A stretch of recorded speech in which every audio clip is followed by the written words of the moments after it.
The 15-Point Plan is part of the Win, Make, Give podcast network.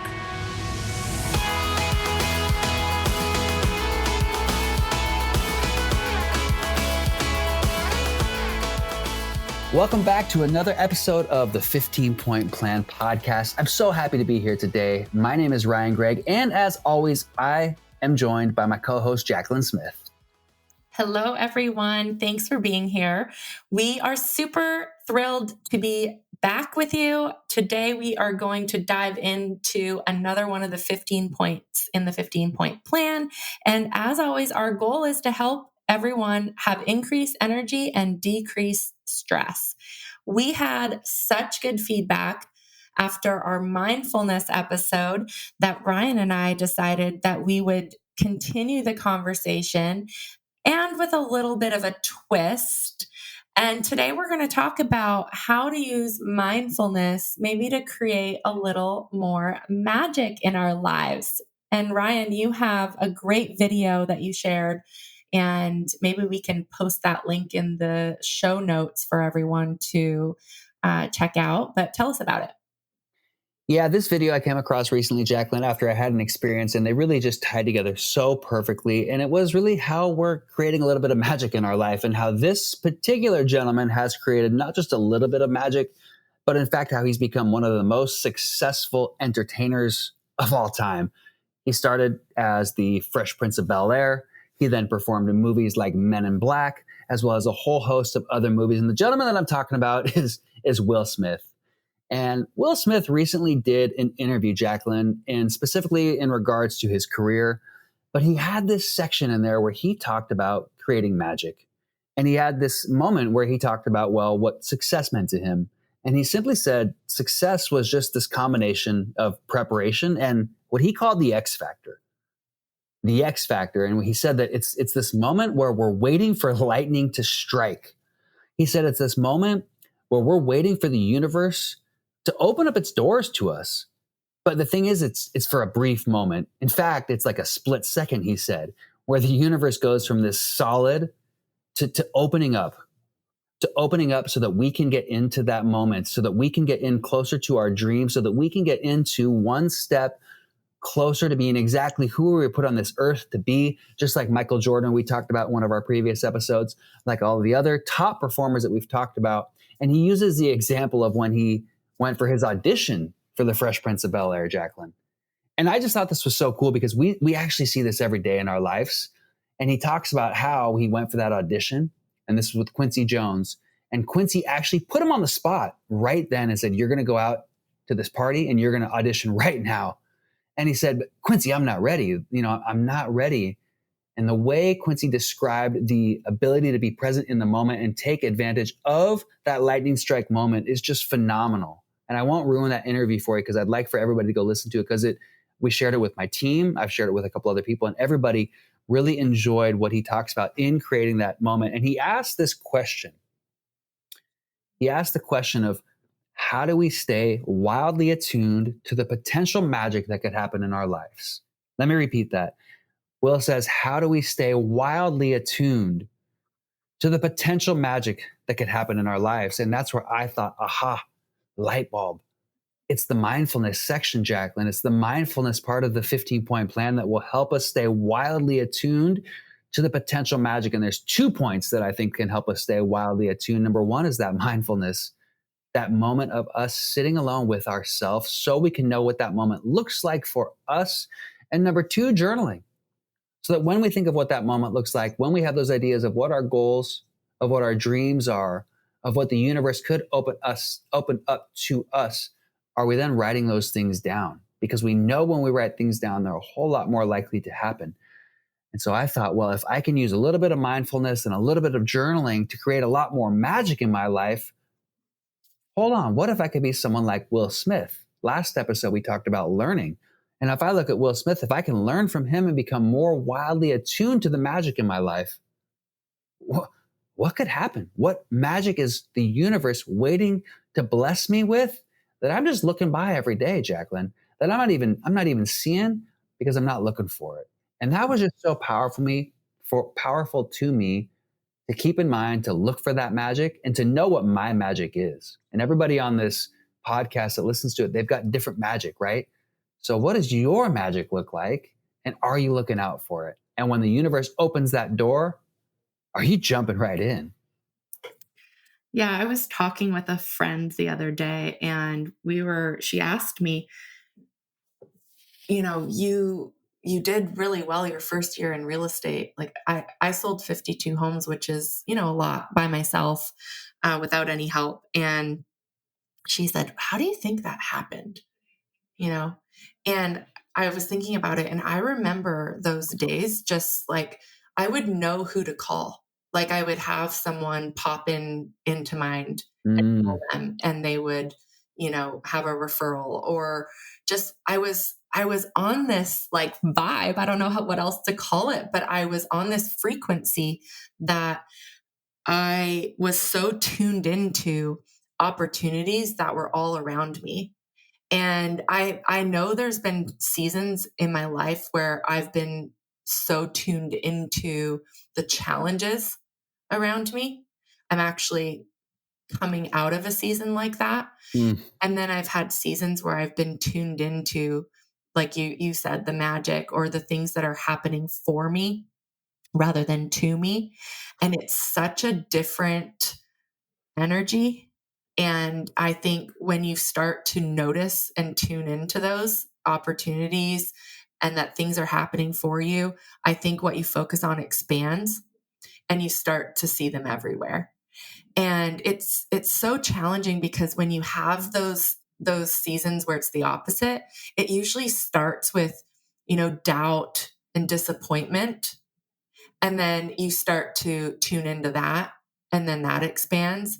And it's like I didn't even know I was really in that frame of mind. I would always identify as someone who's super positive, who focuses on, what's happening for me.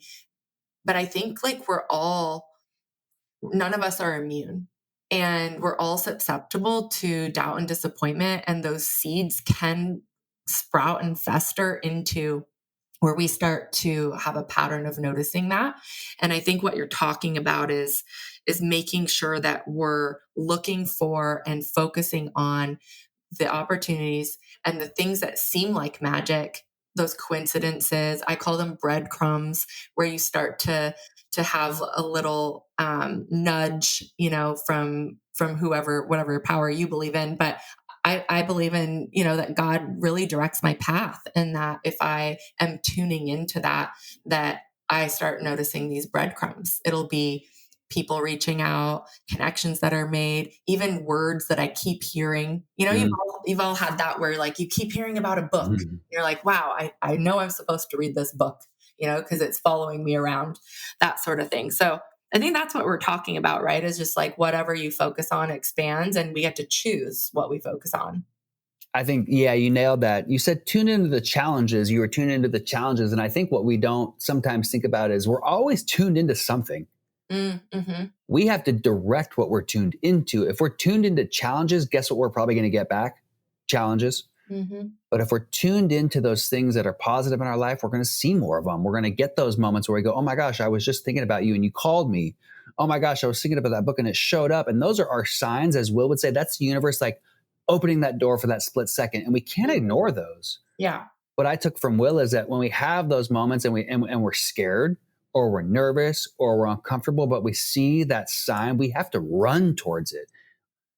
Yeah, my husband was just telling me this. Like he's been really focused on paying attention when someone comes to mind to actually calling them. And so he's been having crazy connections where like he'll call someone and they're like, oh my gosh, they just found out someone had passed away, or they're just having a really hard time. And he, had them on his heart and would reach out. And how important that is, because we are all connected. And so I think that's one of the things, is just learning to, if someone pops into mind, maybe take that extra step to reach out, because we are all connected, and that person could just be waiting for you to just give them a simple compliment, show them that you care, and it could literally turn their day around or turn whatever, they're struggling with around, and give them hope that someone out there actually cares and they're not alone. Isn't that something? I mean, imagine that. We never know why that person popped into our head, but they did. Yep. And what if we didn't call them? What if we didn't act on them and something not favorable happened? How much we might regret ourselves thinking, you know what, I thought about them that day, but for whatever reason I didn't. We got to jump through that wall. Yes. I'm going to go off a little bit on this, Jacqueline, because you brought this up. You used the word vibe. And I think that word vibe gets a little bit of a negative connotation. It's simply a shorter version of vibration. And there's been plenty of studies. And if you guys are into this type of brain science, I highly recommend Dr. Joe Dispenza. I love his book, Becoming Supernatural, as well as his other books. But Dr. Joe Dispenza talks about vibrations and the quantum energy field. And there's plenty of studies that have taken monks, for example, that will meditate all around the world. These monks cannot see each other. They're not in the same room. They're not even in the same state. But when they get onto that same vibration, in other words, the same wavelength, they're into the quantum field. Now I'm going off on the deep end. I get it. But this is real stuff and real science that backs this. They're going into the quantum field. The vibe, the vibration that's coming from their brain can be felt in other areas. They can see vibrational changes in the frequencies of energy around those people that are vibrating in a positive way around the world. So this stuff is real, and there's science that shows this and backs this and supports this, that when we think of these things, that vibe, that vibration is actually a signal being sent from our heart or from our brain to another person. And how dare we disconnect that vibration when the universe is trying to give it to us? Yeah. I mean, I see it a lot in business, because you'll have someone, you'll have two people, right? They could be doing almost the exact same thing. And one of them's just like getting business, they're like on a frequency. And then the other one's like, I'm doing the same thing, banging my head against the wall, Yeah. And I think that a lot of it comes down to, like, we create from the inside out. And a lot of times we focus so much on the external, and I do the same thing. Like, I'm really maybe frustrated or maybe have some fear going on inside, and I'm trying to create from that place. And it's like, nothing is clicking, right? Nothing's working out. And then you have a shift in your perspective, and, all of a sudden things start falling into place. And I'm doing the same thing that I was doing last week, right? And I think one of the things I've been thinking about is, how do I figure out what I'm focused on? Like, how can I increase my self-awareness around this? Because if I am not aware of something, I can't change it. But if I can become more aware, then I can actually take steps to change it. And so I was talking with my coach on Monday, and she said to me, be mindful and be impeccable with your words and really pay attention to them. And her example, I mean, we're in real estate, so this is a real estate example, but you can think of your own example. She said, if you're going, for example, on a listing appointment, are you going on a listing appointment, or are you going to sign a listing? And so your words that you use are really indicative to your internal dialogue and the beliefs that you're tuning into. And so that's something I'm really focusing on right now, is, what am I talking about?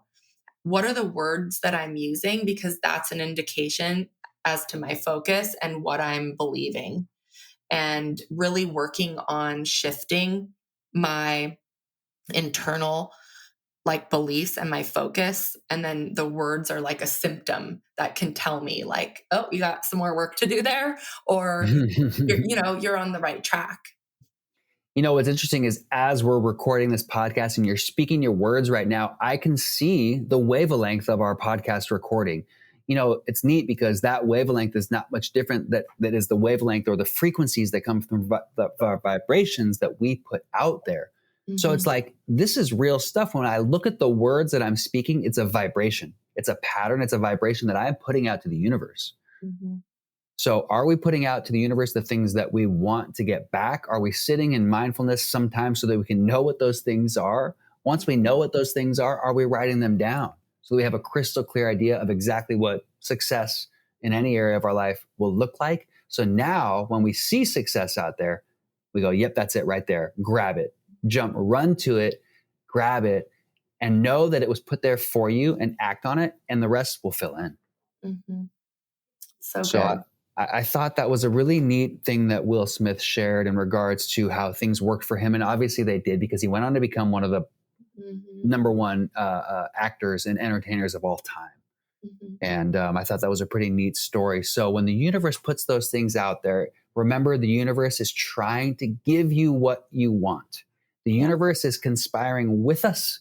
The universe wants to bless us with all of the things that we want, Jacqueline. So we just got to watch out for them. And when they come up, grab them. Absolutely. So pay attention to what you are tuning into. And we are so thankful that you choose to tune into this podcast and go on this journey with Ryan and I.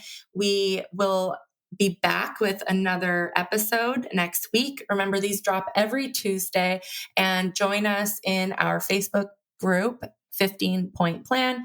And you can also find us on Instagram, Jacqueline Ray Smith and Bentley's Old Man. Ryan, you want to say our farewells? I just want to take a moment and thank everybody for listening. Thank everybody for sharing. Thank everybody for reaching out to us. We really appreciate your listening and your interaction with us. So continue to do so. And until next time, have a great rest of your week. Thank you for listening, and we'll see you next time. Thank you. Bye, everyone.